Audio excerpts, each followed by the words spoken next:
essentially today on behalf of the Biju Janata Dal, there were several demands that were placed before in the all-party meeting.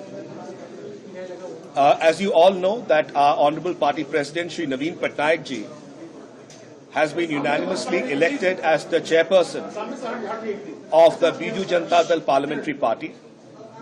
So he is very much part of the process of the Parliamentary Party of the Biju Janata Dal now. Apart from that, there were 3 or 4 major issues that was raised by the BJD today on the floor of the all-party meeting. Odisha has been deprived of the special category status for more than 2 decades.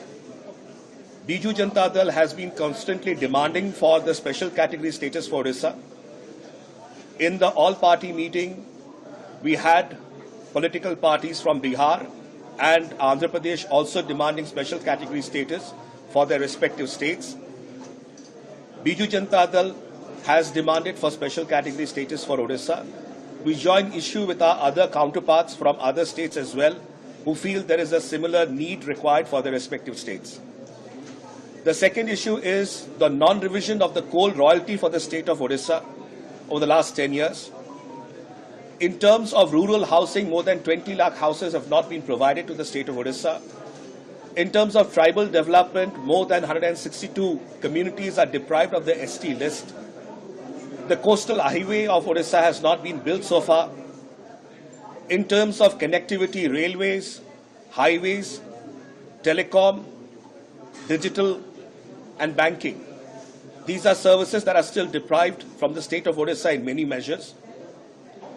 And one of the key areas, this is about federalism, and we did raise the issue about the declining central transfers of funds to states and the need to actually work towards it.